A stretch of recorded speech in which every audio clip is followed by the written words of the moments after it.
Hi everyone, sound clear ना? चलिए। हाँ जी, good evening everyone, welcome to ed uncle GATE की तैयारी। May hope you are doing very well. और देखिए यार, जो एक सीरीज चल रही है ना, ये जो सब्जेक्ट चल रहा है मोस्ट इंपोर्टेंट है, production engineering for the mechanical engineering student as well as production engineering students, यार है ना। The weightage of the subject is 15 to 16, 15 to 19 marks. I already told you the marks weightage of this subject is 15 to 20 marks. Okay, और also in the production engineering around 15 to 18 marks. Correct ना? तो यार दोनों के लिए एक combination है। मुझे पता है काफी बच्चे क्या करते हैं, प्रोडक्शन इंजीनियरिंग वाले, उनको प्रोडक्शन पढ़ना है, इंडस्ट्रियल पढ़ना है। The weightage of both subjects around may be 30 to 35 marks. Production and industrial यार काफी बड़ा सब्जेक्ट है, वहां पे कोई थर्मो इतनी ज्यादा नहीं आती है। प्रोडक्शन और इंडस्ट्रियल सबसे ज्यादा आती है, पी एंड आई ब्रांच की बात कर रहा हूं। और अगर मैं बात कर रहा हूं मैकेनिकल इंजीनियरिंग की, तो मैकेनिकल इंजीनियरिंग में यार काफी ज्यादा वैकेंसीज है। आप यार इतना है यार, कोर्स बहुत ज्यादा कोर्स है और वेटेज है यार आउट ऑफ 100। अगर मैं टेक्निकल बैकग्राउंड की बात करता हूं, टेक्निकल आता है मैकेनिकल में 72 मार्क्स का, उसमें से 15 से 18 नंबर आपके यहाँ पे बन रहे हैं। और यहाँ पे कोई ऐसा नहीं है कि सोम में बेंडिंग मोमेंट लगा दिया, फ्लूइड क्या जा रहा है, हीट ट्रांसफर क्या हो रहा है, कुछ नहीं है, टोटली फॉर्मूला बेस्ड है। और ये कल मैंने क्लास भी ली थी, आपके साथ शेयर भी की थी। तो जल्दी से जाओ, एक तो यार जितना जल्दी हो सकता है शेयरिंग कर दो दोस्तों के साथ। देखिए आपकी कमेंट भी पढ़ रहा हूं, और जितना ज्यादा हो सकता है अपने फ्रेंड्स के पास जाइए और उनको बोलिए यार सर पढ़ा रहे, आ जाओ, ठीक है ना। देखो हालात तो ऐसे है कि भाई आपको पढ़ाने के लिए मैं कुछ भी कर सकता हूं, है ना। आपको मुझे पढ़ाना है किसी भी एक तरीके से, यार गिर पीड़ के या कुछ भी करके पढ़ाना है, एनी हाउ आप मुझे बताओ तुरंत ही, और सीधा सॉल्यूशन निकालेंगे हर एक सब्जेक्ट का। दूसरे सब्जेक्ट की फैकल्टी भी आ रही है, चलेगा ना, सब्जेक्ट साथ साथ दौड़ेंगे। ऐसे सब्जेक्ट आएंगे आपके, दो दो तीन तीन सब्जेक्ट एक साथ होंगे, और आप सोच नहीं सकते कि कितना ज्यादा होगा, ठीक है। तो सबसे पहले आपको क्या करना है बच्चे, जो हमारा गेट का चैनल है, गेट की तैयारी, और ये YouTube as well as Telegram channel, दोनों के साथ जुड़ जाओ, टेलीग्राम के साथ भी और यूट्यूब के भी। अगर कुछ भी प्रॉब्लम आ रही है तो वीडियो के डिस्क्रिप्शन बॉक्स में सब कुछ मिल जाएगा। मैं फिर कह रहा हूं, वीडियो के डिस्क्रिप्शन बॉक्स में सब कुछ मिल जाएगा आपको। करेक्ट है, पहली चीज तो ये हो गई। दूसरी चीज, मैं आपके लिए एक सीरीज लाऊंगा। काफी बच्चों के थे कि यार सैटरडे, यार सर एक ऐसा निकाल दो, तो सैटरडे को मैं आपके लिए एक ऐसा चीज लाऊंगा कि आपको वो मिलेगा प्रीमियर के तौर पे, या मैं लाइव आ जाऊंगा कि आपको तैयारी कैसे करनी है, क्या क्या वेटेज होगा, क्या क्या सारी चीजें होगी, मैं आपको पूरा डिस्क्राइब करके बताऊंगा। पूरा डिस्क्रिप्शन में आपको दूंगा कि भाई आपको ऐसे कर लेना है काम, या इस तरीके से आपको पढ़ना है। काफी बच्चों के डाउट थे कॉलेज गोइंग वालों के, तो यहाँ पे टाइम वेस्ट नहीं करूंगा, वो अलग से वीडियो बना के आपको मैं भेज दूंगा। तो सबसे पहले आप इसको फॉलो कर लीजिए। चलिए, कल हम लोगों ने बात की थी डिजाइन ऑफ राइजर की, आपको याद होगा मैंने कल काफी ज्यादा चीजें आपको बताई थी डिजाइन ऑफ राइजर। तो यस्टरडे क्लास में जो नंबर 1 क्लास थी हमारी, हम लोगों ने उसमें पढ़ा था बेटा डिजाइन, याद है, डिजाइन ऑफ राइजर हम लोगों ने पढ़ा था, याद करिए। डिजाइन ऑफ राइजर के बारे में हम लोगों ने पढ़ा था बड़े अच्छे से, ठीक है। तो अगर कोई बच्चा ये कहता है कि सर डिजाइन ऑफ राइजर हमने पढ़ा, मैंने पढ़ा ही था कि सॉलिडिफिकेशन टाइम इनवर्सली और directly proportional to volume by surface area का होल स्क्वायर, ये आपने पढ़ा। चाहे ये क्वेश्चन राइजर के लिए हो या ये क्वेश्चन आपका कास्टिंग के लिए हो, अगर ये आप राइजर पूछ रहे हो या कास्टिंग पूछ रहे हो, दोनों के लिए ही है। बट एक सबसे इंपॉर्टेंट बात मैं आपको यहां पे बताना चाहूंगा कि अगर कभी भी कॉन्सेप्ट ऐसा आ जाए, क्वेश्चन तो बन के आएगा कि सर अगर आ जाए तो सॉलिडिफिकेशन टाइम इनवर्सली, मैं लिख रहा हूं inversely proportional to the thermal diffusivity. Thermal diffusivity क्या बोल रहा हूं बेटा, ये मैं थर्मल डिफ्यूजिविटी का यूज कर रहा हूं, थर्मल डिफ्यूजिविटी का ये मैं यूज कर रहा हूं, तो थर्मल डिफ्यूजिविटी ये रहेगा। दूसरी बड़ी चीज कि अगर हम थर्मल डिफ्यूजिविटी देख रहे हैं तो फॉर्मूला क्या होता है भाई, सर के अपॉन में रो सीपी। अरे थर्मल कंडक्टिविटी अपॉन में थर्मल एब्जॉर्बिविटी, तो थर्मल के बाई रो सीपी। अरे याद करो, हाँ। तो ये जो कॉन्सेप्ट है, इसी के ऊपर गेट में कई बार क्वेश्चन पूछा जा चुका है, थ्योरेटिकल भी पूछा है और न्यूमेरिकल भी पूछा है। बस ये था कि वो 2 मार्क्स का क्वेश्चन नहीं था, 1 मार्क्स का क्वेश्चन था। तो यार अगर कोई भी प्रॉब्लम है, मैं ज्यादा यार मैं आपको बता देता हूं, बहुत ही रेयर में कमेंट का यूज करता हूं। तो अगर आपको कोई प्रॉब्लम है तो आप कमेंट कर देना, और जितना जल्दी हो शेयरिंग कर दो दोस्तों के साथ, है ना। एक बार मैं लिख देता हूं टेलीग्राम चैनल गेट की तैयारी, आपको करना क्या है वो देख लो, ठीक है। मैं आपको एक ग्रुप पे भी मैसेज आपके पहुंच गए होंगे। हमने टीम को बोला है कि आपको ग्रुप पे मैसेज कर दिया जाए कि जल्दी से आप लोग ज्वाइन करिए, जल्दी से करो ज्वाइन क्लास, जल्दी से बेटा।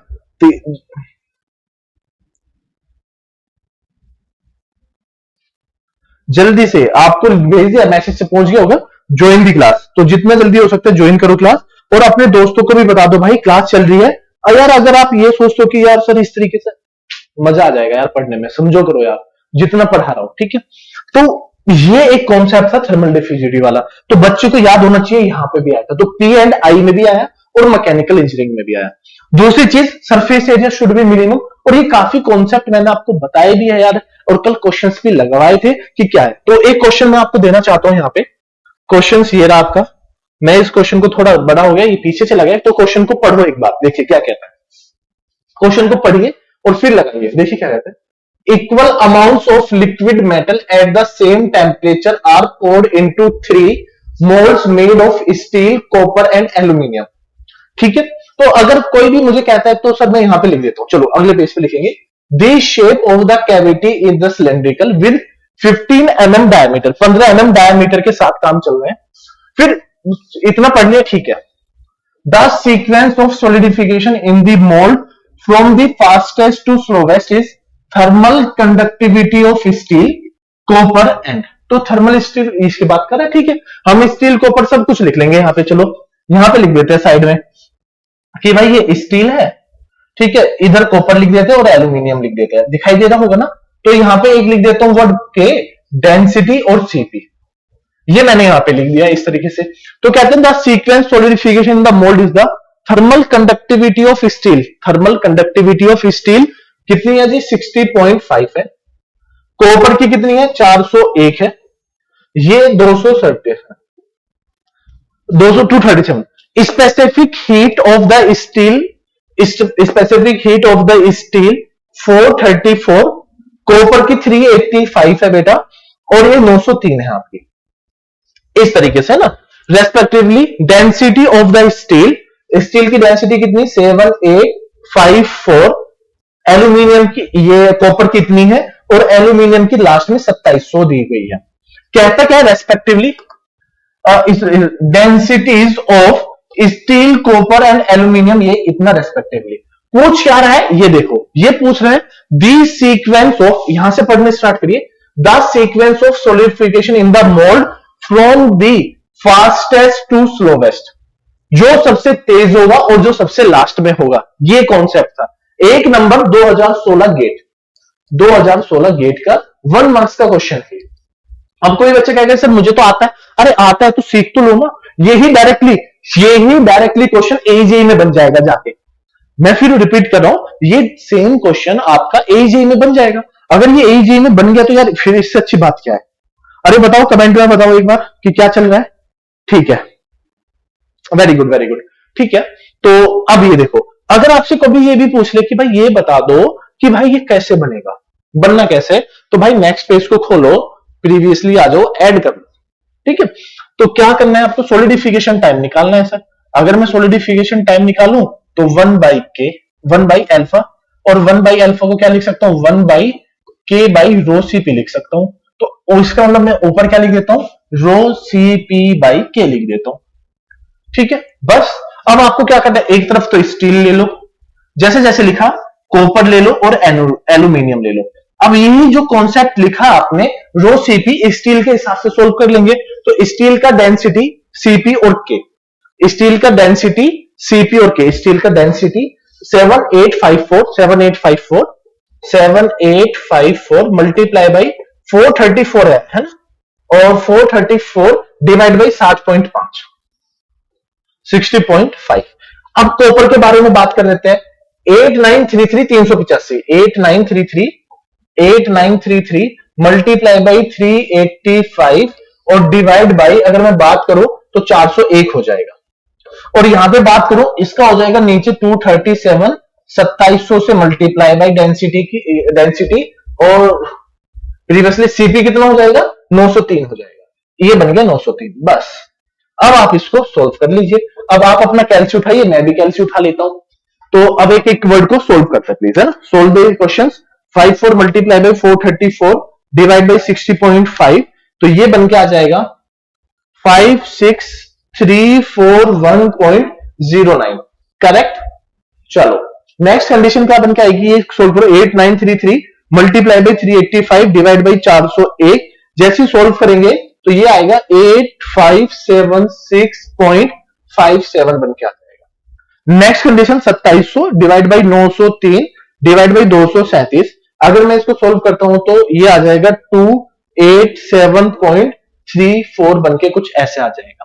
अब पूछा क्या है कि सॉलिडिफिकेशन टाइम स्लोवेस्ट और फास्टेस्ट, तो आप ये बताइए फास्टेस्ट पूछ रहा है, सबसे तेज सॉलिड कौन कन्वर्ट होगा, तो सबसे तेज कन्वर्ट तो क्या होगा, कॉपर होगा, तो सबसे पहले तो कॉपर आएगा, फिर दूसरे नंबर पे कौन होगा, एल्यूमिनियम होगा, और तीसरे नंबर पे कौन होगा बेटा जी, स्टील होगा।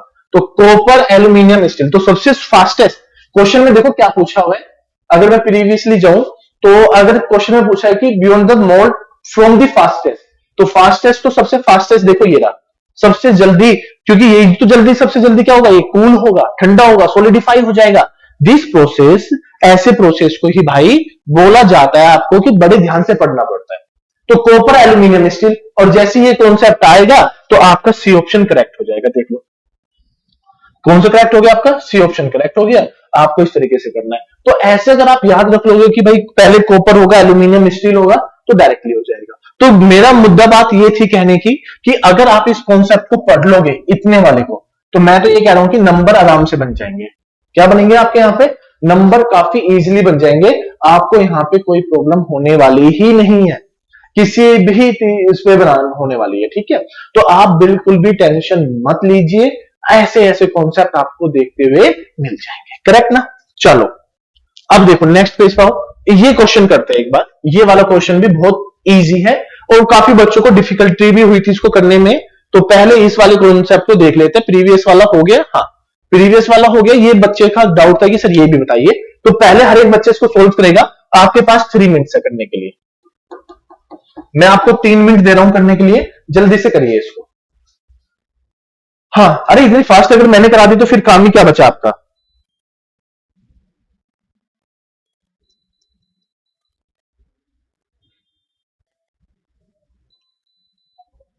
चलिए स्टार्ट हो जाइए।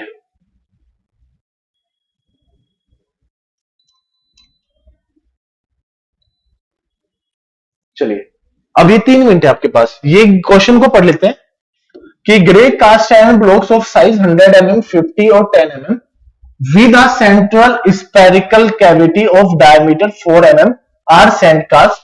The shrinkage allowance for the pattern is 3%. The ratio of volume of pattern to the volume of casting. क्या पूछा है, volume of pattern divide by volume of casting. ठीक है जी, ये आपका करेक्ट है। तो इस तरीके से अब आप इसको करिए, अब स्टार्ट कर दीजिए भाई। हर एक बच्चे का आंसर आना चाहिए। मैं ये कह रहा हूं कि हर एक स्टूडेंट का आंसर आना चाहिए। अब तुक्का नहीं मारने का, डायरेक्टली आंसर लाने का। चलो अरे हाँ हाँ हाँ ठीक है बेटा, आंसर तो ठीक आएंगे। एक बार करके बता दो आंसर को, जल्दी से फटाक से करके बताओ, और जितना जल्दी हो सकता है शेयरिंग कर दो अपने दोस्तों के पास कि सर हमने अपने दोस्तों को शेयरिंग कर दिया यार, मजा आ जाएगा ना। ये समझो इस तरीके से करना है, ऐसे कर लोगे काम चल जाएगा। करेक्ट ना। चलो स्टार्ट करो। देखो बोल रहा क्या रहा है, अगर मैं इस क्वेश्चन को थोड़ा सा ऐड करना चाहता हूं नेक्स्ट पेज पे, मैं इसका ना आपको थोड़ा सा कॉन्सेप्ट में ऐड करना चाहता हूं। यहाँ पे प्रीवियसली आ जाते हैं, एक क्वेश्चन को ऐड करना चाहता हूं। यहाँ पे क्वेश्चन को देखो, अगर क्वेश्चन कहता है कास्ट आयरन है और उसका कोई ब्लॉक है जिसका साइज है, आप सपोज करो 100 mm इंटू 100, साइज की बात कर रहा हूं, इंटू 100 mm क्यूब आपने ले लिया। कहता है कि श्रिंकेज अलाउंस, किसकी बात कर रहा है बेटा, ये श्रिंकेज अलाउंस की बात कर रहा है। सुनना ध्यान से, अगर मैं ये श्रिंकेज अलाउंस की बात कर रहा हूं, shrinkage allowance given on the pattern, किसके ऊपर दिया है, given to the pattern, pattern के ऊपर गिवन है। चलो अगर ये पैटर्न के ऊपर गिवन है तो उसने लिख दिया यहाँ पे 1%। तो कहता है कि ये volume of pattern divide by volume of casting का रेशियो बताइए। तो सपोज करो आप इसको निकाल रहे हो, तो ये कह रहा है कि श्रिंकेज अलाउंस, इसका मतलब मैंने आपको कल भी बताया था कि पैटर्न का साइज कास्टिंग के साइज से बड़ा बनने वाला है। करेक्ट है, पैटर्न का साइज क्या बनने वाला है, थोड़ा बड़ा बनने वाला है। बच्चे ने कहा कि हाँ सर बड़ा तो बनेगा, तो बड़ा कितना बनेगा, 1% बनेगा। तो देखो जो बच्चे न्यू न्यू देख रहे हैं, तो लेंथ कितनी है 100, अगर मैं 100 में 1% को जोड़ दू, समझना 1% कितना होता है बेटा, 100 का 1% ऐसे लिखा जाता है 1%, तो इसको ऐड करके 101 आ जाएगा। या फिर आप लेंथ कैसे करोगे, 100 एक का मतलब क्या होता है, 100 में ऑलवेज एक को ऐड कर दो, मैं एक को ऐड करूंगा तो 101% बन के आ जाएगा। तो 101% का मतलब है 1.01, तो अगर मल्टीप्लाई बाई 1.01 से मैं मल्टीप्लाई कर दूं तो ये भी 101 बन के आ जाएगा। करेक्ट ना, तो मैं इसको ऐसे ही लिख सकता हूं। तो सपोज करो मैंने लेंथ को लिखा 100, विड्थ को लिख 1.01, मल्टीप्लाई बाई 100, विड्थ में भी इतना ही चेंज होगा, साथ में 100 मल्टीप्लाई बाई 1.01 और डिवाइड बाई क्या होगा आपका 100 मल्टीप्लाई बाई 100 मल्टीप्लाई बाई 100। तो अगर आप इन सभी चीजों को सोल्व करोगे तो 1.01 का क्यूब बन गया, और इसको सोल्व करोगे तो 1.03 आ जाएगा रेशो में। अब क्वेश्चन में ये था, थोड़ा कंफ्यूजन क्या था कि सर कास्ट आयरन की जगह पे लिखा हो ग्रे कास्ट आयरन, तब क्या होगा, तब भी बेटा आंसर यही होगा। अगर कास्ट आयरन लिखा हो या फिर ग्रे कास्ट आयरन लिखा हो, कुछ भी लिखा हो, मैं फिर बोल रहा हूं कुछ भी लिखा हो, आंसर ये होगा। करेक्ट ना, इतनी बात सिंपल है, अगर सिंपल है तो बता दो, ठीक है। तो इतनी बात सिंपल आपके दिमाग में आ जानी चाहिए। तो ये कॉन्सेप्ट कराने का एक तरीका। तो प्रीवियसली चलते हैं इस कॉन्सेप्ट में, अगर हम देखेंगे ये रहा कॉन्सेप्ट। तो देखो क्या कहता है कि पहले आपको क्या करना है, आपने कोई कास्टिंग बनाया, तो कास्टिंग में क्या लिखा आपने, लेंथ आपने लिख लो यहां पे 100 और विड्थ लिख लो आप 50 और हाइट लिख लो आप 10 mm। फिर कहता है कि with a central spherical cavity of diameter, तो कोई कैविटी भी बन गई। अब सपोज करो ये कोई वर्क पीस है और इसके अंदर ये कैविटी बन गई, ठीक है, और इस कैविटी का डायमीटर कितना बेटा 4 mm है। अरे हाँ है ना, बोलो ना 4 mm डायमीटर है, ठीक है, बन गई। अब the shrinkage allowance for the pattern is 3%, 3% है। अब यार देखो इतनी बड़ी कोई चीज है, मान के चलो एक 100 mm है, उसके अंदर 4 mm का होल कर दिया आपने, सपोज करो 4 mm का एक होल कर दिया, मैं बोल रहा हूं। तो सिंपली पहला तरीका क्या कहता है कि यार ये तो एक नेग्लिजिबल टर्म हो गई, क्या हो गई, एक नेग्लिजिबल टर्म हो गई। तो उन्होंने कहा कि नेग्लिजिबल कैसे, तो मैंने कहा कि पैटर्न ले लो 100 मल्टीप्लाई बाई 50 मल्टीप्लाई बाई 10, और हर साइड में कितना श्रिंकेज हो रहा है, 3% का हो रहा है, तो 3% को लिख दिया 1.03 का क्यूब, और डिवाइड बाई कितना कर दिया आपने, वो साइज तो ये ही था, क्योंकि आपने क्या किया, अभी आपने इतने बड़े साइज में से एक छोटी सी पिन को क्या कर दिया, माइनस कर दिया। अब देखो कोई मुझे पूछे मैं हूं और मेरे अंदर कोई यहाँ पे गोली निकाल दे, गोली लग गई मुझे सपोज करो, तो क्या होगा सर, होल तो बड़ा छोटा सा है बॉडी के अंदर, या मेरे यहाँ पे होल है कोई, तो आप कहोगे यार नेग्लिजिबल है, तो मैंने वो अभी सपोज नेग्लिजिबल माना, तो आंसर कितना हो गया आपका 1.09 हो गया। तो देखो लिखा है ना ग्रे कास्ट आयरन, कोई सा भी ब्लॉक हो ग्रे कास्ट आयरन या कास्ट आयरन, तो क्या होना है 1.09। अब बच्चे ने यही क्वेश्चन पूछ लिया कि सर अगर ये 40 mm होता तो, क्या कह रहे हो 40 mm, तो ध्यान से देखो आपका ये साइज है और इसके अंदर होल है। देखो क्या कहता है सर, ध्यान से सुनना, इधर वाला तो एक्सपेंड कर रहा है, देखो इधर वाला तो क्या कर रहा है सर, ये तो एक्सपेंड कर रहा है, पर अंदर वाला जो इंटरनल मोलिक्यूल्स की वजह से क्या कर रहा होगा सर, ये इधर की तरफ भाग रहा होगा, देखो ऐसे, तो ये क्या कर रहा होगा, श्रिंक कर रहा होगा इंटरनल में। तो कहने का मतलब क्या कह रहे हो सर, देखो मैं ये क्या कह रहा हूं, volume of pattern of casting, देखो क्या कह रहे हो आप सर, अब ये आपने लिख दिया 100 into 50 multiply by may be 10 था, और मल्टीप्लाई बाई 1.03 का क्यूब, डिवाइड बाई क्या था sir, 100 multiply by 50 multiply by 10। आपने क्यूब का साइज बना दिया, आपने कास्टिंग बनाई है, प्रोडक्ट बनाया, तो प्रोडक्ट में ये अगर मैं ये करूं पाई आर, आर कितना है 2 का क्यूब को माइनस कर देता हूं, सिमिलरली यहां पे भी माइनस होगा 3 पाई आर, पर ये तो कह रहा है कि 2 मल्टीप्लाई बाई, अब देखो ये है ना, अब आपने देखो ना ध्यान से सुनो, 1.03 था, बड़ा हो रहा है, ठीक है, यहाँ पे भी इंक्रीज हो रहा है, जो ये क्यूब का एक साइज था, मान के चलो वो कोई मैं इसको कंसीडर ले रहा हूं, कंसीडर कर रहा हूं कि भाई हाँ होल को मैं इसके अंदर कंसीडर कर रहा हूं ना, I am considering the hole ना इन द पैटर्न ना, तो पैटर्न के अंदर अगर मैं उसको कंसीडर कर रहा हूं तो मुझे लगता है कि वो सबसे इजी टास्क है, और वो इजी टास्क है, तो दैट्स मीन अब यहां पे क्या होगा सर, देखो बाहर वाला तो आपने बता दिया एक्सपेंड हो रहा है, पर इंटरनल होल है sir, due to collision molecules attraction, तो क्या हो रहा होगा, अंदर श्रिंकेज हो रहा होगा। तो आप क्या करोगे, थोड़ा सा छोटा बना रहे होंगे, क्योंकि जब आप छोटा बनाओगे तो वो क्या करेगा, थोड़ा सा एक्सपेंड करने की कोशिश भी करेगा। तो अगर आपने बनाया तो 0.97 भी आप लोग यहाँ पे करोगे, 3% कम है ना, कर दिया तो क्यूब हो गया। अब एक काम करिए, कैल्सी को उठाइए। जैसे आपने कैल्सी को उठाया और यहाँ पे उठा के आप इसको सोल्व करिए। 100 multiply by 50 multiply by 10 multiply by 10 1.03 का क्यूब। आप इसको लिख लो, देखो एक एक पॉइंट लिखना, 54636.35 माइनस 2 मल्टीप्लाई बाई 0.97 का क्यूब का, अरे ये गलत हो गया, का cube multiply by pi multiply by 4 divide by 3। तो जैसे करूंगा तो ये 30.58 आ जाएगा, डिवाइड बाई सिमिलरली इसका तो ये हो जाएगा 5 1 2 3 4 1 2 3 4 minus 4 8 32 8 multiply by 4 multiply by pi divide by 3। जैसे करूंगा तो ये 33.510 आ जाएगा। चलो ऊपर वाले को सोल्व करो, 54636.35 माइनस 30.58 डिवाइड बाई 50,000 माइनस 33.510। जैसे सोल्व करोगे तो आंसर आ जाएगा 1.09, ये आ जाएगा, दैट्स द आंसर। अब बताइए कि अगर कभी भी इस तरीके का पूछ लिया जाए कॉन्सेप्ट में तो भाई सोल्व कर लेना, आंसर आ जाएगा। तो देखो अगर मैंने इसको यहाँ पे नेग्लेक्ट भी मान लिया है, अगर मैंने उसको नेग्लिजिबल भी मान लिया है, तो मुझे नहीं लगता कि मैंने कोई गलत काम किया है। पर वो ये है कि हर एक क्वेश्चन में ये नहीं होगा कि आप उसको मत मानो, हर एक कॉन्सेप्ट में ये नहीं होगा कि आप उसको नहीं मानोगे। अरे यार मानना पड़ेगा ना, करना पड़ेगा काम, ठीक है ना, तो काम करना पड़ेगा तो काम चलेगा भी, ठीक है। चलिए अब इस क्वेश्चन को करिए, अब आप सोल्व, टाइम है आपके पास, सोल्व करिए प्लीज एक बार।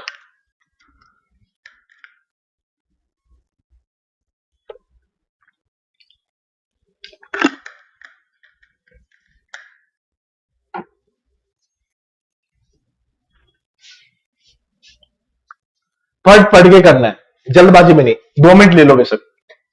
A cube shaped casting solidify in 5 minutes.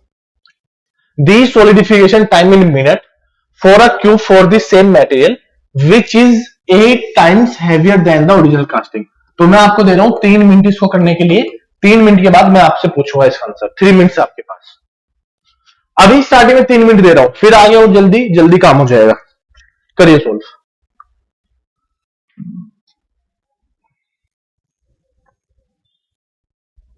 क्योंकि अगर आपको टाइम नहीं दिया तो फिर किसको टाइम देंगे भाई। हाँ ठीक है, अच्छा है अगर आप इसको निकाल लोगे। और डायरेक्टली पूछा गया, और ये डायरेक्टली क्वेश्चन है इस बार, इस साल का मैं आपको बता देता हूं, यूपी में पूछा गया, यूपी पीएससी ए में डायरेक्टली क्वेश्चन, आपसे डायरेक्टली कॉन्सेप्ट पूछा जा रहा है। तो सोल्व करके एक बार बता दो, जैसा आपको अच्छा लगे वैसे बता दो, ठीक है। हाँ चलो लिख लो, solidification time of first cube 5 minute है, पहले क्यूब का 5 मिनट है। कहता है कि the solidification time in minute for a cube of the same material which is 8 times heavier than the, heavier कह रहा है, तो हैवियर का मतलब क्या है सर, मैं ये लिख सकता हूं कि वॉल्यूम 2 इज 8 टाइम्स, वॉल्यूम में तो वजन है ना, वही लिख दिया मैंने, वॉल्यूम है तो कोई वॉल्यूम का साइज है A2, कोई वॉल्यूम है A2, उसका क्यूब साइज, साइड है ना यार 8A1 का क्यूब। अगर मैं यहां से A2 साइड निकाल रहा हूं, दूसरे क्यूब की साइड निकाल रहा हूं A2, तो ये बन जाएगा 2A1। अरे हाँ है ना, ये बन गया सर, ठीक है। तो अगर मैं सोलिडिफिकेशन टाइम लिखूं यहां पे, तो आप लिख सकते हो कि सर सोलिडिफिकेशन टाइम पहले वाले का होता है वॉल्यूम बाई एरिया का होल स्क्वायर। मैंने सही लिखा बेटा, देखते रहना। अगर मैं 2 की बात करूं, जो मुझे फाइंड आउट करना है वो भी वॉल्यूम बाई एरिया, ये 1 है और ये 2 है, इसका होल स्क्वायर, तो वो कैसे के कट जाएगा, ठीक है, कैसे के कट गया। तो वॉल्यूम क्या होती है sir, A cube divide by 6A square, ये भी सिमिलर, ये पहली वॉल्यूम क्यूब का है और ये A2 दूसरे के उसका है, एक स्क्वायर अपॉन में 6A2 का स्क्वायर, मतलब 2 क्यूब बना दिए। इनका कहने का मतलब है एक क्यूब एरिया आपके, ठीक है, जिसकी साइड क्या है A1 है, ये दूसरी क्यूब है जिसकी साइड क्या है बेटा A2 है। अरे हाँ है ना, ये बात समझ में आई आपको, हाँ बिल्कुल सर बिल्कुल समझ में आ गई। और ये इसका कंप्लीट का क्या बन गया, स्क्वायर बन गया। अगर मैं इसको सॉल्व करूं, 6 से 6 कट जाएगा, तो देखो ये अलग अलग है ना, तो ये बन जाएगा A1 डिवाइड बाई, और ये नीचे अरे ये इससे ये कट जाएगा ना स्क्वायर, और अगर मैं इसको फाइंड आउट करूं यहाँ पे, ये बन जाएगा a2, a1 बाई a2 का होल स्क्वायर हो गया। तो सपोज करो ये मैं उधर लेके जाता हूं इसको, a1 डिवाइड बाई a2, ये बन जाएगा हाफ। तो मेरे हिसाब से ये बन गया हाफ का होल स्क्वायर, तो हाफ का होल स्क्वायर बन गया 1/4।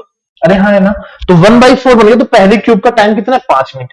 तो क्रॉस मल्टीप्लाई किया, 5 4 जो 20, तो आपका सोलिडिफिकेशन टाइम आ गया यहां से निकल के, फाइंड आउट किया मैंने, 20 मिनट निकल के आ गया। कितना मिनट निकल के आ गया भाई, 20 मिनट निकल के आ गया, ये आंसर हो गया। तो 20 मिनट कहां पे, ये रहा। तो 20 मिनट आपका आंसर हो गया, 20 minutes is answer, correct answer. ठीक है, इस तरीके से कुछ क्या करते, मुझे पता है कुछ क्या करने वाले थे। कुछ क्या करते कि वॉल्यूम तो बिल्कुल सेम है, वॉल्यूम सेम है तो काट देते a1 a2, ठीक है, फिर ये ऊपर आ जाता तो वो चीज गलत हो जाती ना, क्योंकि ये अलग अलग वॉल्यूम की अलग अलग चीज है, अलग अलग वॉल्यूम से अलग अलग चीजें फाइंड आउट कर रहे हैं। क्या इतनी बात समझ में आ गई? अरे हाँ है ना, चलो। अरे हाँ है ना, चलो बिल्कुल आवाज क्लियर है। मुझे लगता है कभी कभार आवाज चली जाती है तो कहीं कोई टच ना हो जाए। चलिए अब आगे बढ़ते हैं थोड़ा सा नेक्स्ट क्वेश्चन की तरफ। ये यहाँ पे पेज था एडिड। चलो ये एक कॉन्सेप्ट को पढ़ते हैं हम लोग। ये थोड़ा कॉन्सेप्ट है, ट्रिकी कॉन्सेप्ट है, अच्छा कॉन्सेप्ट है। इस कॉन्सेप्ट को पढ़ो तो ये थोड़ा सा चेक करने वाली चीज थी कि भाई ये कॉन्सेप्ट क्या होगा हमारा। ठीक है बेटा, तो ये कॉन्सेप्ट में मैं आपको एक काम करता हूं, कभी कभार आपको होमवर्क भी देना चाहिए। ये कॉन्सेप्ट के थ्रू मैं आपको प्रोवाइड करा रहा हूं होमवर्क। ये जो राइजर में स्टेप नंबर 3 था वही मैंने किया है, तो ये कॉन्सेप्ट नंबर आपका 3 है। ये नेक्स्ट क्वेश्चन था आपका। ओह ये तो हम पीछे आ गए, चलो आगे की तरफ चलते हैं फिर से। हाँ जी ये बिल्कुल क्लियर हो गया। जो क्वेश्चन हमें अच्छा लगेगा वो क्वेश्चन हम लोग सीधा डायरेक्टली करेंगे। चलिए अब कुछ क्वेश्चंस को अलग तरीके से हम लोग देखते हैं और फिर उनके कॉन्सेप्ट को पढ़ते हैं। जैसे ये कॉन्सेप्ट था, ठीक है, तो ये भी एक डिजाइन का ही था। देखिए क्या बोल रहा है, बड़े ध्यान से सुनना। A cylindrical job with diameter of 200 mm and height of 100 mm is to be cast, ठीक है, using modulus method of riser design। पहले तो ये वर्ड पढ़ लो, using modulus method of riser design, assume that the bottom surface of cylindrical riser does not contribute as a cooling surface। क्या कह रहा है कि बॉटम सरफेस, कोई बॉटम सरफेस है राइजर की, ये वाला, ये तो खुद कह रहा है कि ये कूलिंग प्रोवाइड नहीं कराएगा, ठीक है, by using the modulus of riser. तो क्या कहता है कि जो सिलेंडर जॉब है, सिलेंडर का जो जॉब है, जो सिलेंड्रिकल है, उसका डायमीटर है 200 mm, 200 mm, और हाइट है उसकी 100 mm। ये उसने कॉन्सेप्ट में बोला है। If the diameter of riser, अब मैं राइजर की बात करूं, diameter of riser is equal to height. तो पहले यही कॉन्सेप्ट बात कर लेते ना कि है क्या। तो देखो मुद्दा बात क्या कह रहा है, ध्यान से सुनना भाई, ध्यान से सुनो। तो मैं पहले आपको बताता हूं केन्स थ्योरी। केन्स थ्योरी की हम लोग बात करते हैं।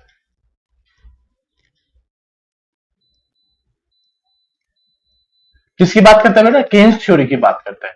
कि जो स्टील में, एक्चुअली केन्स थ्योरी किसके लिए यूज की जाती है, स्टील में। स्टील में जो श्रिंकेज होता है उसके बारे में बताने के लिए काम किया जाता है, ठीक है। तो ये कहां से बन के है, तो ये वर्ड था एक कि x equal to A upon y minus B, ये डायरेक्ट थ्योरी प्लस में c, जहां पे लिख दिया जाता है A B C are the constant, और इनकी वैल्यू ऑलरेडी गिवन होती है ना, ये बोल दिया गया। अब ये x क्या है, y क्या है, ये भी तो पंगा होना चाहिए ना। तो उसके लिए मैं आपको एक चीज बताना चाह रहा हूं जो आप लोग पढ़ते भी हो। देखो ध्यान से सुनना, ध्यान से सुनना, जो भी न्यू स्टूडेंट्स है वो बड़े प्यार से सुनना इस चीज को। देखो ये x एक्सिस है और ये y एक्सिस है। y एक्सिस को बोलते हैं वॉल्यूम रेशियो, क्या बोलते हैं इसको, वॉल्यूम रेशियो, और x एक्सिस को बोलते हैं हम लोग फ्रीजिंग रेशियो। क्या बोलते हैं इनको हम लोग, फ्रीजिंग रेशियो के लिए बात करते हैं, ठीक है। x axis is the freezing ratio, y axis ये। तो अगर आप देखो इसको हम लोग मॉडुलस ऑफ राइजर की टर्म में पढ़ते हैं। किसकी टर्म में पढ़ते हैं सर, मॉडुलस ऑफ राइजर की टर्म में पढ़ेंगे। तो मॉडुलस ऑफ राइजर मैं यहां पे पॉइंट आउट कर देता हूं कि मॉडुलस ऑफ राइजर है क्या चीज। देखिए क्या कहते हैं, जो x एक्सिस है, x एक्सिस का मतलब क्या है ये मैं आपको बता देता हूं। x एक्सिस का मतलब होता है modulus of riser divide by modulus of casting. Modulus का मीनिंग क्या होता है sir, volume by surface area of the riser divide by volume by surface area of the casting. It is a meaning of x, ठीक है। अब दूसरा Y, volume ratio क्या कहता है sir, volume of riser divide by volume of casting. अब बात समझ में आ रही है आपको कि ये क्या बोल रहा है, volume of riser divide by volume of casting के बारे में बात कर रहा है। क्या इतनी बात कंफर्म है? हाँ जी सर, इतनी बात कंफर्म है। चलिए अब आगे बढ़े। बिल्कुल। अब देखो अगर मैं एक्स को लिखूं तो मैं ये लिख सकता हूं कि modulus of riser is equal to X times of modulus of casting. अरे हाँ है ना। अगर सपोज करो मैं एक्स को 1 ले लूं तो ये कह रहा है कि modulus of riser equal to modulus of casting. But my dear, हमने क्या पढ़ा था कि सोलिडिफिकेशन टाइम ऑफ राइजर को अगर हमें बड़ा बनाना है तो कास्टिंग को छोटा रखना पड़ेगा टाइम, कि वो जल्दी सोलिडिफाई हो जाए और राइजर लेट सोलिडिफाई हो। राइजर क्या हो, लेट सोलिडिफाई हो। तो पहले ये कॉन्सेप्ट पढ़ो कि अगर एक्स को 1 मान लो, तो अगर मैंने एक्स को 1 मान लिया प्रीवियसली, देखो तो सपोज करो एक्स ये रहा, एक्स को 1 मान लिया, ये रहा एक्स, ठीक है। ये एक्स ये रहा मेरे पास। अगर मैं एक्स इक्वल टू 1 मान लेता हूं ये, तो इधर का तो कुछ काम बचे ही नहीं। सुनो, एक्स को 1 मान लिया मैंने, तो वाई क्या है, अब देखो एक्स को 1 मानता चला गया, ऊपर तक पहुंच गया, एक्स तो 1 ही रहेगा, बट वाई तो क्या जा रहा है, इंफिनिटी जा रहा है। अरे हाँ है ना।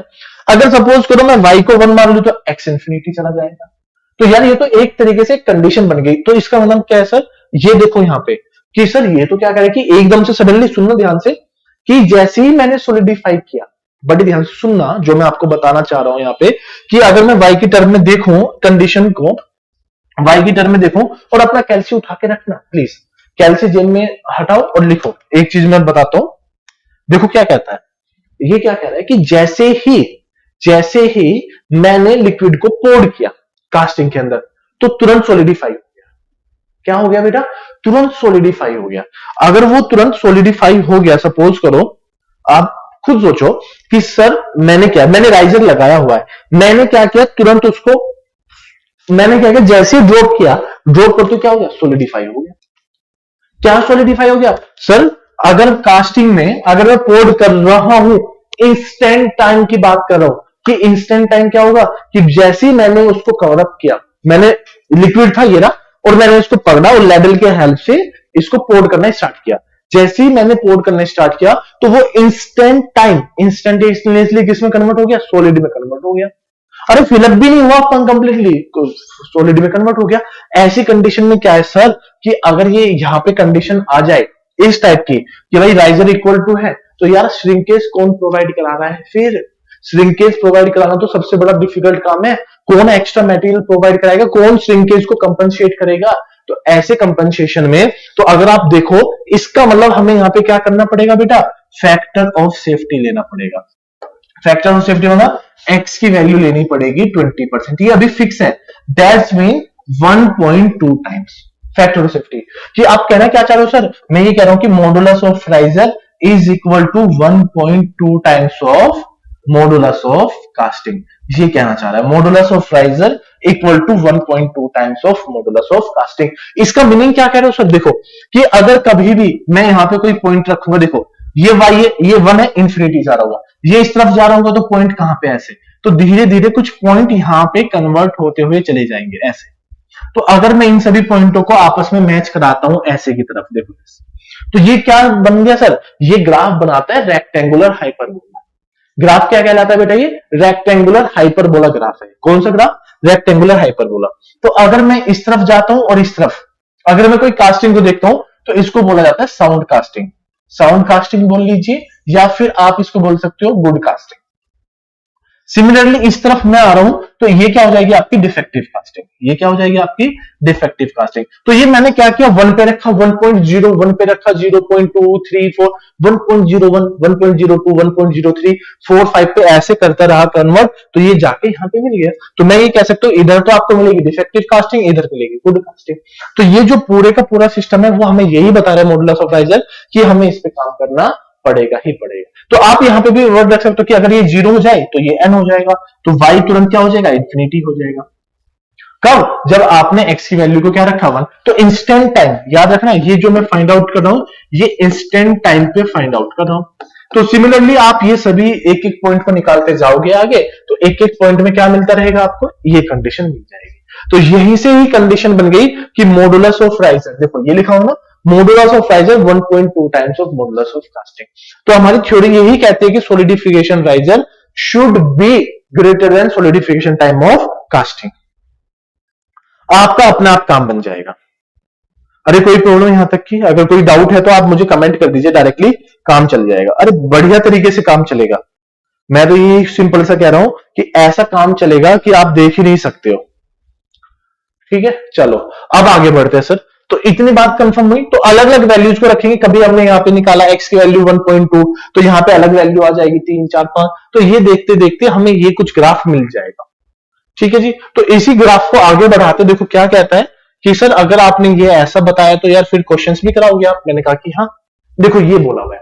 तो देखो डायमीटर ये है, तो मैं ये कह सकता हूं कि जो राइजर का रेडियस, ये सिलेंड्रिकल का जो रेडियस होगा वो भी आपका 100 mm होगा।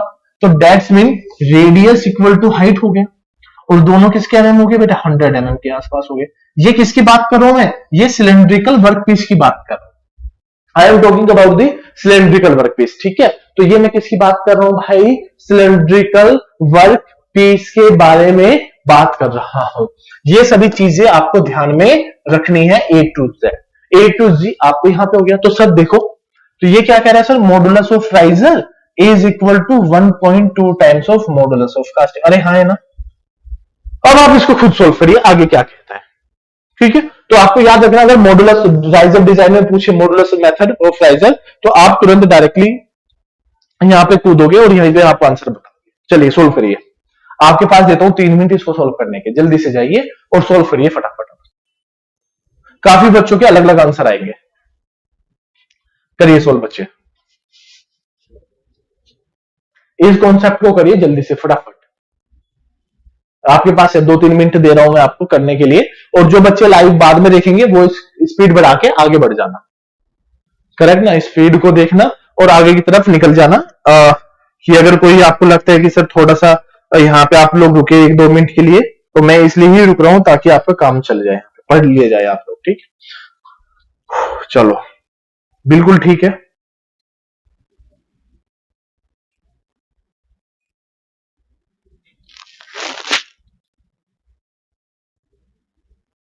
और जल्दी से अपने दोस्तों को भी बोलो यार, डीआरडीओ की वैकेंसी आ गई है, तो जल्दी से फटाफट जाओ,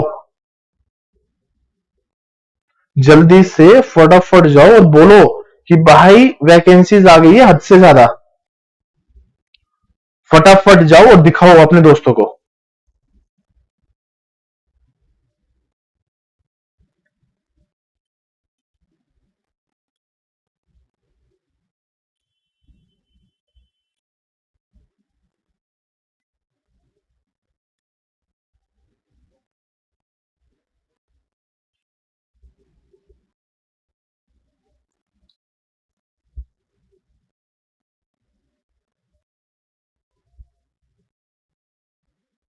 बिल्कुल बिल्कुल बेटा, सही, ठीक।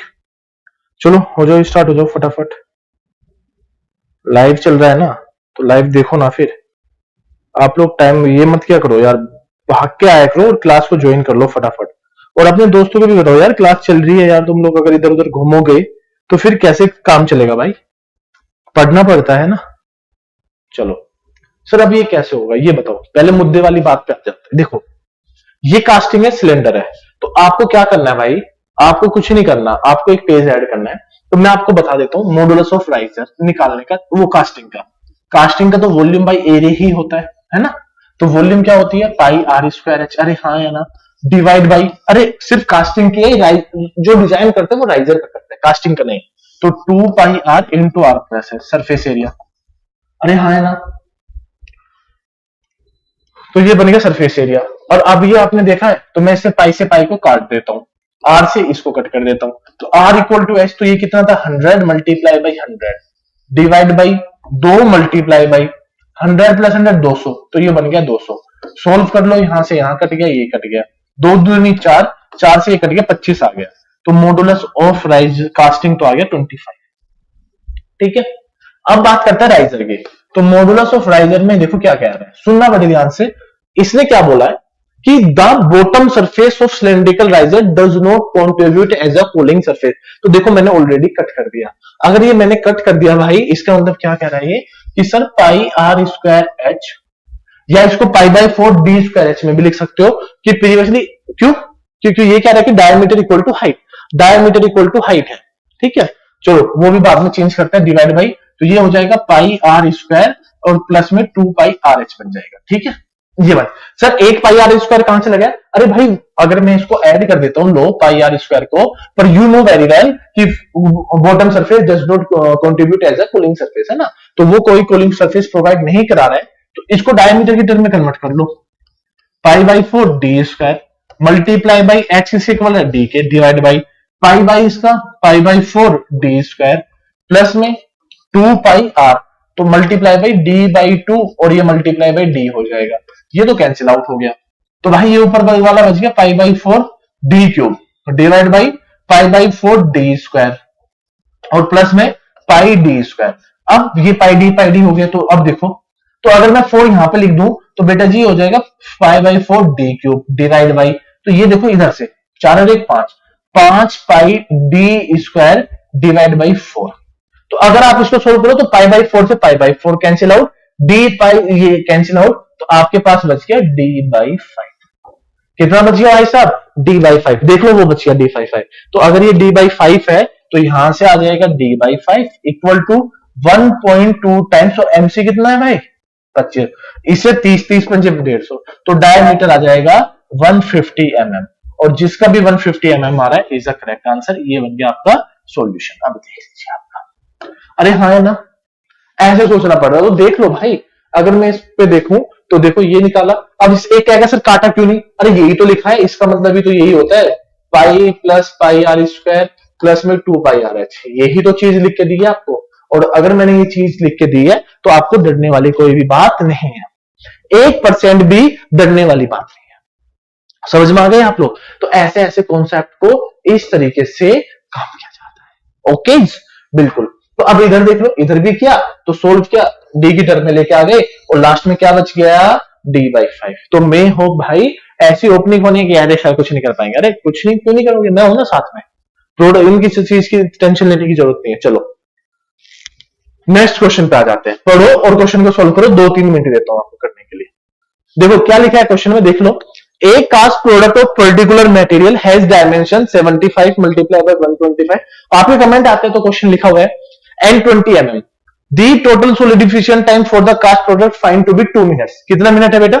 2 मिनट है, और इंडेक्स दे दिया n, if the under identical condition the cast product shape is change to cylindrical having diameter 50 mm and height 50 mm, the total solidification time will be in minute। अरे किसका पूछा, पहले ये देख लो सर, ये पूछा सिलेंडर का, तो भाई करते हैं, तो ऊपर वाला पार्ट कौन सा? LBH दिख रहा है साफ साफ, LBH, बी ज्यादा दे दिया, कोई प्रॉब्लम नहीं, डरने वाली बात नहीं है, एल तो ज्यादा होना जरूरी था, ठीक है कोई नहीं।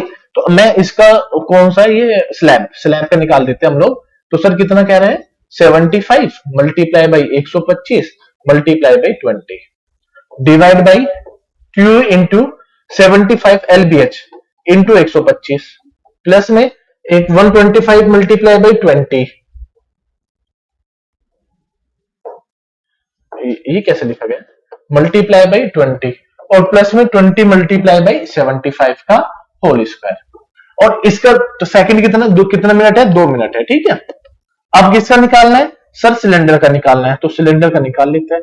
तो सिलेंडर में क्या करें? D इक्वल टू एच के बराबर है। अब आप देखो, अगर D इक्वल टू एच के बराबर है 50 है, कितना है? 50 है भाई। तो अगर आपको याद होगा मैंने क्या बोला कि अगर D इक्वल टू एच निकल के आ जाए, पीछे भी सोल्व कर लो, वही काम किया है, D इक्वल टू एच निकल के आ गया, तो भाई मैं तो डायरेक्टली लिख सकता हूं D/6।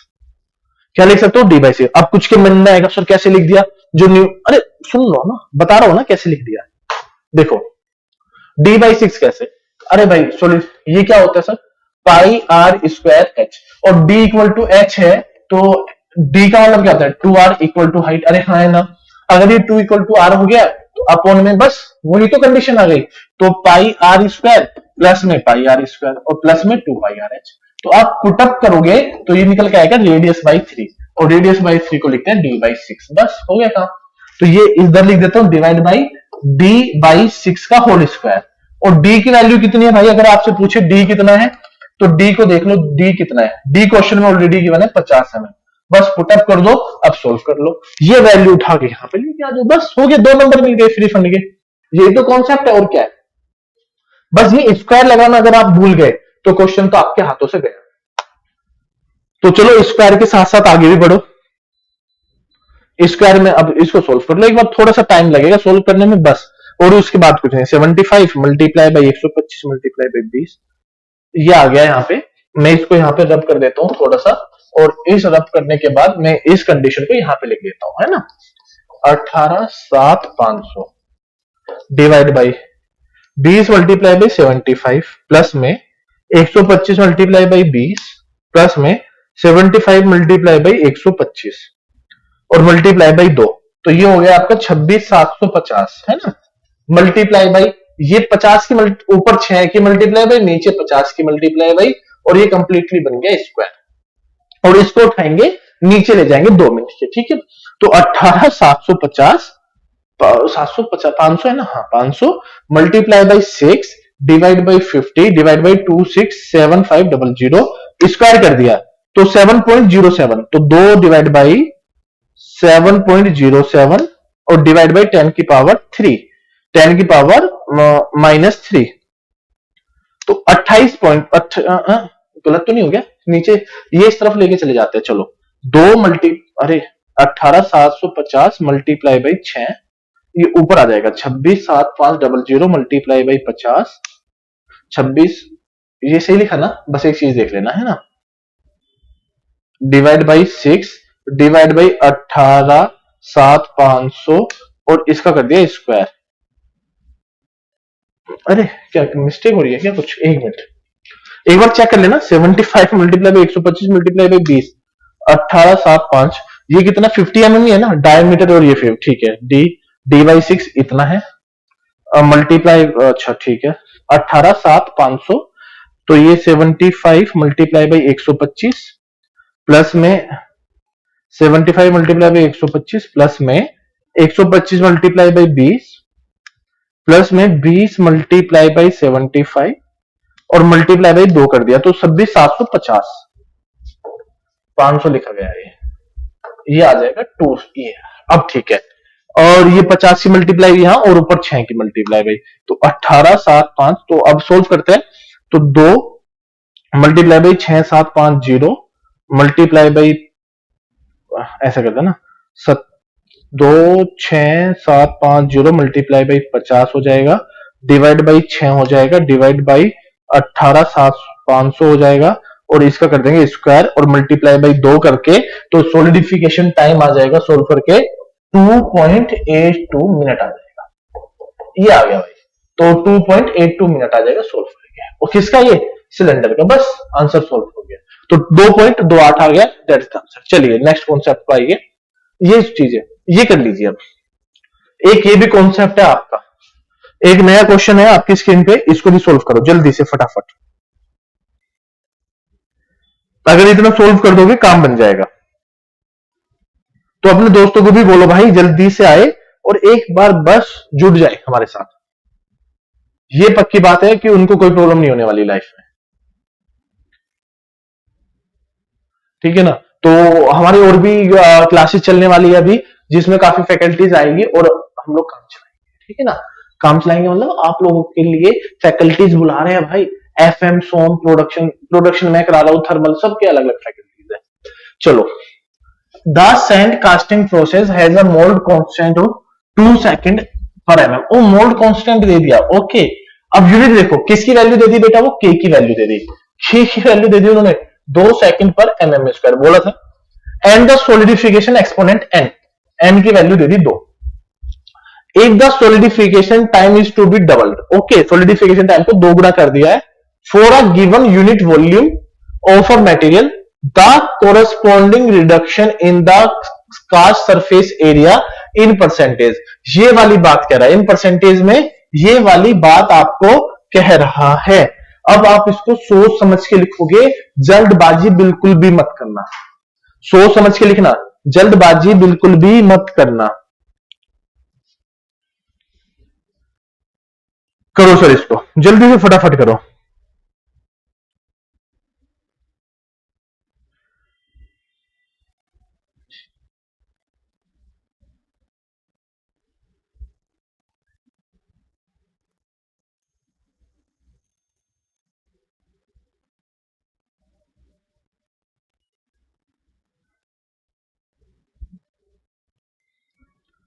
तो अब देख लो जी, देख लो क्या कहता है ये भाई, ये सैंड पार्टिकल तो सरफेस एरिया में पूछा, तो वॉल्यूम तो बराबर होगी। तो यार हम लोगों ने पढ़ा है sir, solidification time equal to k into volume by surface area का होल स्क्वायर। अरे हाँ है ना, पहले ये बताओ। हाँ सर पढ़।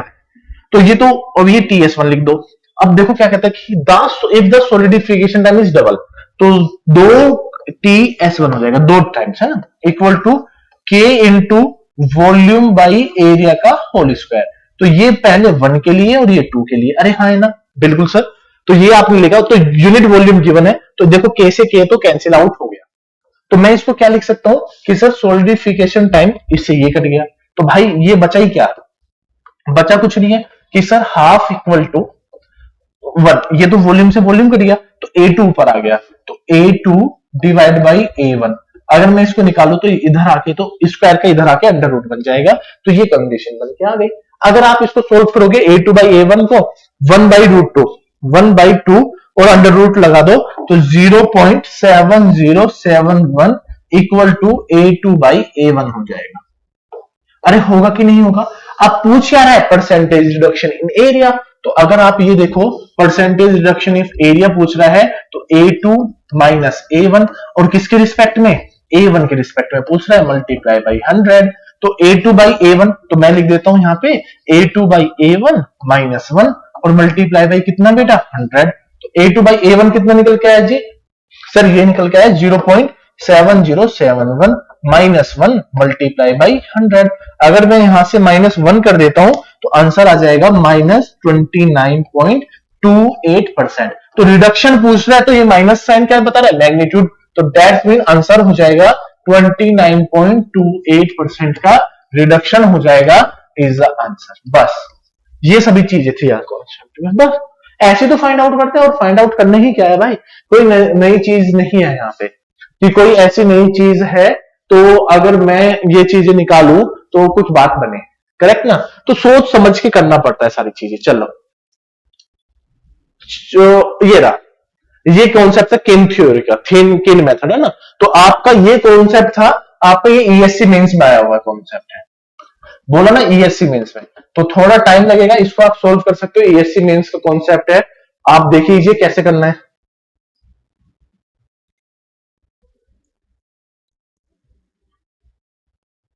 करिए सोल्व एक बार, फटाक से सोल्व करिए।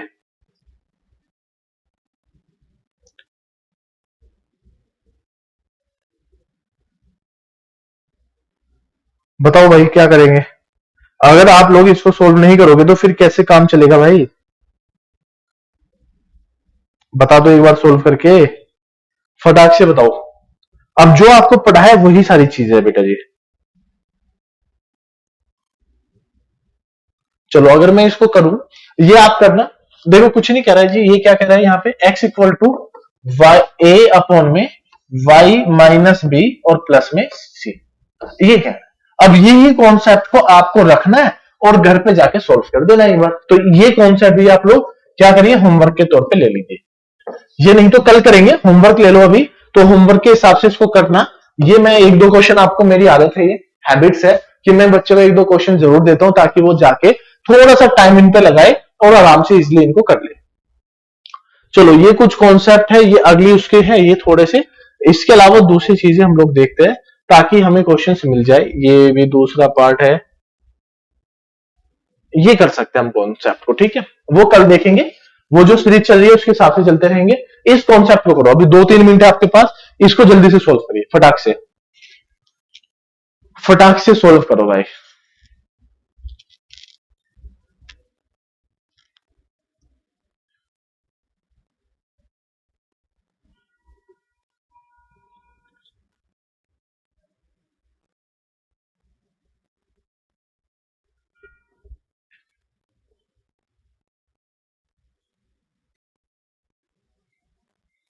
करिए भाई।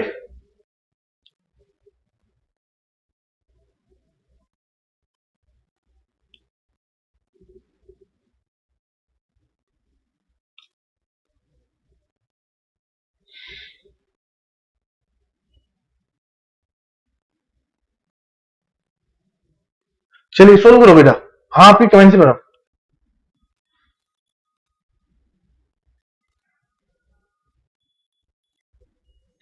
चलो चलो स्टार्ट करो कॉन्सेप्ट को यार, इजी है, कोई ऐसा कोई कॉन्सेप्ट नहीं है ये।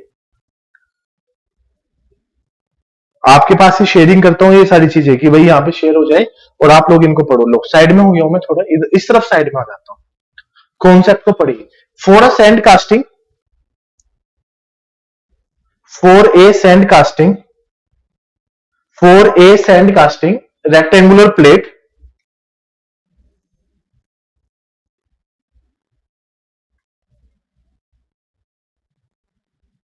चलो ठीक है बेटा, आपके डाउट क्लियर है, सारी चीज हो गई है आपकी क्लियर। ठीक, चलो लिखो। For a sand casting a steel rectangular plate with dimension इतना, रेक्टेंगुलर प्लेट फिर से वही बोल रहा है। अब ये पढ़ो, the height of the riser is equal to its diameter. Riser बोला है, पहले ये लिख लो। तो ये क्या कहता है, हाइट इक्वल टू क्या है, डायमीटर। और जैसे आएगा तो सोलिडिफिकेशन टाइम ऑफ राइजर, और कुछ तो नहीं है, तो d/6 हो गया। देख लो directly, the solidification time of casting is 2 minute. ठीक है, अब यही तो करना है। The solidification time of the riser is 3 minute, the diameter find out करना। तो हम डायरेक्टली लिख लेते हैं ना, डायरेक्टली लिखते हैं फॉर्मूले के हिसाब से। 2 मिनट कह रहा है ये। The solidification time of casting, casting का 2 मिनट है, तो कास्टिंग की शेप बताओ sir. 80 multiply by 120 multiply by 20 divide by 2 into slab की फॉर्म में है ना। 80 मल्टीप्लाई बाई 120 प्लस में 120 मल्टीप्लाई बाई 20 प्लस में 20 मल्टीप्लाई बाई 80 का होल स्क्वायर, है ना, करेक्ट ना। और इस तरफ टाइम क्या है सर, इसका ले लो, 3 मिनट दिए हुए, तो डिवाइड बाई क्या बोला था अभी आपको, d/6 का होल स्क्वायर हो जाएगा। बस यही तो सोल्व करना है, बस आपको डायमीटर निकालना है। डायमीटर ये रहा। तो कुछ चीजें हमें इजीली खुद से इजी बनानी पड़ती है, ऐसे नहीं कि हम किसी और के भरोसे रह जाएंगे और बनाना है हमें, ना ना, ऐसा कुछ नहीं करना है। तो अगर आप ये देखो तो इसको सोल्व करो तो ऊपर वाली कंडीशन आ जाएगी 19 2 1 2 3। ठीक है, यह आ जाएगा 80 मल्टीप्लाई बाई 120 प्लस में 120 मल्टीप्लाई बाई 20 प्लस में 20 मल्टीप्लाई बाई 80 और मल्टीप्लाई बाई 2। तो अगर मैं इसको सोल्व करूंगा तो यह आ जाएगा 27,200, करेक्ट ना। अब देखते रहे ना, अब जो जो मैं सोल्व करूंगा यहाँ पे मल्टीप्लाई बाई 6 का ऊपर आ जाएगा, तो ये आ जाएगा 6 और नीचे आ जाएगा डिवाइड बाई d, और ये कंप्लीट क्या बन जाएगा, इसका होल स्क्वायर बन जाएगा। ओके भाई, तो 80 मल्टीप्लाई बाई 120 मल्टीप्लाई बाई 20 19 1 2 3 ये आ गया। ठीक है, डिवाइड बाई 27,200 मल्टीप्लाई बाई 6। तो बेटा इसको सोल्व करने पर अगर आप इसको सोल्व करोगे तो 42.35 डिवाइड बाई डी का ये क्या बन जाएगा, स्क्वायर बन जाएगा। बस अगर आपने इतना पढ़ लिया है बस हो गया काम। तो 42 इधर है, तो ये प्रीवियस आओ, तो ये बन जाएगा 2/3 इक्वल टू 42.35 अपॉन में डी स्क्वायर। अरे तभी तो सोल्व करके आया है। अरे ये इसको हटा दो, इसको लिख दो डी, और ये अगर आप इसको सोल्व करते हैं 19,200 2000 मल्टीप्लाई बाई 6 डिवाइड बाई 27,200 और इस है ना स्क्वायर आएगा क्या। Okay, 19,2000 divide by 27,200 multiply by 6 का स्क्वायर आ गया, तो ये कंप्लीटली स्क्वायर आ गया। ठीक है, चलो अब ये डी स्क्वायर आ गया, ये स्क्वायर हो गया। अब इसको सोल्व करना है, स्क्वायर ले लो, मल्टीप्लाई बाई 3 ले लो, डिवाइड बाई 2 कर दो और अंडर रूट कर दो, तो डी की वैल्यू आ जाएगी 51.871 mm। जैसे आपको ये पता लगेगा, इस क्वेश्चन को डायरेक्टली क्या करो, पुट कर दो, आपका आंसर आ जाएगा। ठीक है ना, ऐसे करना होता है। तो अगर आप इन सभी चीजों को देखो तो कुछ नहीं है, बेसिक सा यार, हम सिंपल सी एक चीज पढ़ रहे हैं कि सोलिडिफिकेशन टाइम अगर हमें पता है K into volume by surface area का होल स्क्वायर, लगाना मत भूलना, वो डिपेंड करता है। देखो क्वेश्चन ये है सिंपल सा, तो भाई स्क्वायर तो लगेगा। अगर वो नहीं लगा रहा है तो वो गिवन देगा, जैसे उसने गेट 2022 में दिया था 22 में, उसने क्या बोला था डायरेक्टली 22 में कि सोलिडिफिकेशन टाइम को आपको क्या लेना है, वॉल्यूम बाई एरिया, बस उसने इतना ही बोला था ये। तो अब आप यहां पे स्क्वायर का यूज नहीं कर सकते, ना उसके साथ लड़ सकते हो कि भाई नहीं मैं तो लड़ूंगा, मैं तो लड़ूंगा, ऐसा तो नहीं कर सकते ना। और जब आप ऐसा नहीं कर सकते तो भाई बनता है हक आपका कि आप इस तरीके से इस कॉन्सेप्ट को करिए। चलो ये कुछ नेक्स्ट क्वेश्चन है जो मैं आपको नेक्स्ट स्लाइड्स में नेक्स्ट क्लासेस में आपको कराऊंगा, तो ये सभी क्वेश्चंस हैं। चलो अगर मैं इसकी सिंपल सी बात है, देखना मैंने एक कॉन्सेप्ट पढ़ा है आपको, देखो क्या कहता है, the fluidity of a molten metal, molten metal को फ्लू होना। तो मैंने पहले ही सेंटेंस आपको बताया था कि the molten metal is heated up to pouring temperature. क्या? The molten metal is heated up to pouring temperature. क्यों हीट कर रहे हैं? कि उसकी फ्लूइडिटी इंक्रीज हो जाए। क्या इंक्रीज हो जाए? फ्लूइडिटी इंक्रीज हो जाए। ये नहीं कि मैंने डाला, मैंने उसको पोर्ड किया और कंप्लीटली क्या हो गया, सॉलिड में कन्वर्ट हो गया, नहीं। तो कहते हैं कि of the cast alloy without any addition of flux increase with increasing. अरे क्यों बढ़ा रहे हैं? क्या करने के लिए? Degree of super heat. बस यही तो था, आंसर आ गया। तो सी ऑप्शन आ गया है। तो सी ऑप्शन क्या हो गया आपका? डिग्री ऑफ सुपर हीट बन गया। अरे हाँ है ना, बस इतना ही तो काम था। ये कुछ डिफेक्ट्स है, ये नेक्स्ट क्लास में कराऊंगा आपको, ठीक है। अब ये देखो, in a casting process a vertical channel, casting process है। ये क्या है आपका? Pouring basin. ये क्या लगा हुआ है? राइजर, स्क्रू है ना, स्क्रू, राइजर नहीं स्क्रू। ये आपकी लगी हुई है यहाँ पे कैविटी, और इसके ऊपर है ये। तो ये पूछ रहा है, ये सुनना ध्यान से, ये कंडीशन है। देखिए क्या कहते हैं, through which molten metal flow downward, molten metal flow downward, downward flow हो रहा है बेसिन टू रनर। ये बेसिन है और ये रनर है, ये रनर। तो भाई इसको क्या बोलते हैं? तो यही तो बच गया एक डाउनवर्ड, ये स्क्रू। तो बताओ स्क्रू कहां है? ये स्क्रू, गेट का क्वेश्चन है, स्क्रू आ गया आंसर। बस इजी है, जितना इजी आप लोग समझोगे उतना ही इजी निकलेगा। चलो, ये कुछ कॉन्सेप्ट है, ये आपको मैं बताऊंगा। ये हाँ, ये कॉन्सेप्ट बताना है। देखो, the part of getting system which regulate the rate of pouring. अब आप देखो, ये पोरिंग की बात हम लोग करते हैं यहाँ पे ऐसे, ठीक है। और ये नीचे कोई स्क्रू इस तरीके से है और ये लगा हुआ है। तो एक्चुअली में ये मैं आपको कल बताऊंगा। तो ये क्या होता है एक्चुअली? ये होता है रफली डायग्राम। क्या होता है ये? रफली डायग्राम। एक्चुअल डायग्राम कैसे होता है? एक्चुअल डायग्राम होता है कुछ इस तरीके से, ऐसे, इस तरीके से। स्क्रू यूनिफॉर्म नहीं होता, स्क्रू का कुछ चेंज करते हैं हम लोग, इस तरीके से चेंज। तो कैसे चेंज होता है? इस तरीके से। तो मोल्टन मेटल का तो ये जो नीचे एग्जिट ऑफ द स्क्रू है, एग्जिट ऑफ द, जिसका क्रॉस सेक्शन एरिया क्या है? काफी मिनिमम है, क्रॉस सेक्शन एरिया मिनिमम। तो मिनिमम वाली चीज को बोलते हैं बेटा चोक। और वही चोक क्या कह रहा है कि विच regulate the rate of pouring of molten metal, उस वर्ड को क्या बोल देते हैं हम लोग? चोक बोलते हैं, ठीक है। तो ये अपकमिंग क्लासेस में आपको बताऊंगा। ये कंप्लीटली सिर्फ बताने का काम था आपको। तो देखो, ये सभी चीजें जो आज मैंने कराई है, आप इसको इजीली कर सकते हो घर पे बैठ के। ये एक होमवर्क दिया है, इसका मैं हिंट दे देता हूं। हिंट क्या कहता है? देखो ध्यान से सुनना। पहला हिंट ये कह रहा है कि आपको फाइंड आउट क्या करना है। ये कंप्लीटली गिवन है, अप्रोक्सीमेट डायमीटर ऑफ राइजर निकालना है, ठीक है। तो आप लोगों को पता ही है कि सोलिडिफिकेशन टाइम कास्टिंग दी गई है, तो आप लिखोगे सर 100 इंटू 100 इंटू 100, ठीक है। तो आपको ये ऐसे नहीं करना। आपको एक कॉन्सेप्ट कराया था मैंने कि volume of riser is equal to 3 times of volume of shrinkage. देखो मैंने लिखा हुआ है होमवर्क के लिए, वॉल्यूम ऑफ श्रिंकेज। तो बस इसी को ध्यान में रखना है। अब यहाँ पे ये 3 टाइम्स बोला हुआ है, बट एक्चुअल में ये क्या होता है? 3 to 5 टाइम्स होता है। पहले हम 3 पे चेक करते हैं, 4 पे, 5 पे, पर क्वेश्चन ने देखो खुद बोल रहा है कि क्वेश्चन में देखो ये बोल रहा है कि riser volume design is 4 times the shrinkage, 4 times the shrinkage. तो अब 3 की जगह पे रिप्लेस कर दोगे 4 को। तो एक्चुअली में हम यहाँ पे 3 ही लिखते हैं। तो अगर कोई डाउट हो तो अब आपको क्या करना है? सर इस 3 को काटना जो हमने पढ़ा था, अब यहाँ पे क्या पुटअप कर देना? 4। ये रहा 4 लिखा हुआ है ऑलरेडी, ठीक है। वॉल्यूम ऑफ राइजर कहता है कि the height of the riser 80 mm and riser volume design is ये, हाइट बोल दिया है। तो यार बेटा आपका पाई आर स्क्वायर एच भी तो कुछ होता है ना, 4। वॉल्यूम ऑफ श्रिंकेज कितना हो रहा है?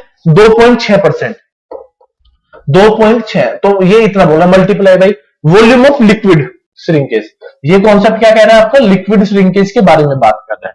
तो भाई ये लिक्विड श्रिंकेज के बारे में बात कर रहा है, तो लिक्विड श्रिंकेज कितना होगा? वॉल्यूम क्या है? ये रही कास्टिंग की वॉल्यूम। तो कास्टिंग की वॉल्यूम यही तो होगा। अब यार आप एक चीज बताइए, मेरे पास ये पूरा सिस्टम है, 100 इंटू 100 इंटू 50 का एक रूम है, उसके अंदर श्रिंकेज हो रहा है। अरे सारी तरफ से तो होगा, वही लिखा है सारी तरफ से। अब डायमीटर इसने हाइट बोल दिया 80 mm, तो मैं यहां से क्या निकाल सकता हूं? इसका डायमीटर निकाल सकता हूं। पूछ भी रखा है डायमीटर ऑफ राइजर, तो लो मैं तो निकाल दूंगा। तो उन्होंने पूछा पाई आर स्क्वायर, तो मैं तो लिख देता हूं sir pi by 4 D square.